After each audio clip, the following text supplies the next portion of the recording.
উজান থেকে নেমে আসা পাহাড়ি ঢলে আবারও উত্তাল হয়ে উঠেছে তিস্তা নদী। রংপুরের গঙ্গাচড়া উপজেলার মহিপুরে তিস্তা নদীর পাড় থেকে আরও জানাচ্ছেন রংপুর প্রতিনিধি শাহরিয়ার মিম। মিম, কি পরিস্থিতি সেখানে আমাদেরকে জানাবেন।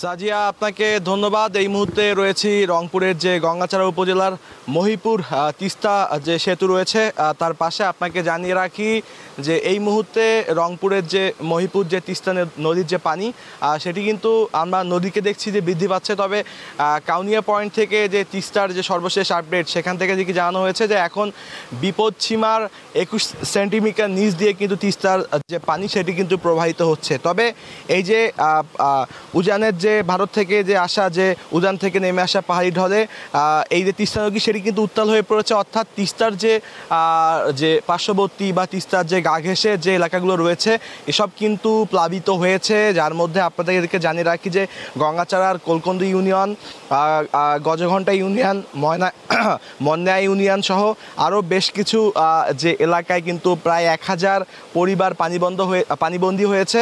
এবং আপনাদেরকে একটি তথ্য জানিয়ে রাখি যে জেলা প্রশাসনের পক্ষ থেকে কিন্তু এই পানিবন্দী পরিবারগুলোকে কিন্তু সহযোগিতা করা হচ্ছে। আমরা যদি একটু জানিয়ে রাখি যে ঠিক এই মুহূর্তে নদীর ওই প্রান্তে কিন্তু জেলা প্রশাসক এসেছেন, তিনি কিন্তু পানিবন্দী মানুষদেরকে কিন্তু সহযোগিতা করছেন। এবং এছাড়াও আপনাকে জানিয়ে রাখি যে সেনাবাহিনীর পক্ষ থেকেও কিন্তু এই যে তিস্তার দুপারে যে প্লাবিত হয়েছে এসবও কিন্তু তারাও কিন্তু নজরদারি করছেন এবং সহযোগিতা করছেন। সব কিছু মিলে রংপুরের যে তিস্তা নদীর যে পানি এই কাউনিয়া পয়েন্টে বিপদসীমার 21 সেন্টিমিটার নিচ দিয়ে প্রবাহিত হচ্ছে। অন্যদিকে নীলফামারীর ডালিয়াতে কিন্তু বিপদসীমার 15 সেন্টিমিটার ওপর দিয়ে প্রবাহিত হচ্ছে। সেই দিকটাতে কিন্তু আরও বেশি ক্ষতিগ্রস্ত হয়েছে। তবে এই রংপুরের গঙ্গাচড়া উপজেলায় এখানে কিন্তু এবং কাউনিয়া উপজেলায় শুধুমাত্র তিস্তার যারা পার্শ্ববর্তী যে অঞ্চলগুলো রয়েছে, যে গ্রামগুলো রয়েছে, এই গ্রামগুলোতে পানি ঢুকেছে।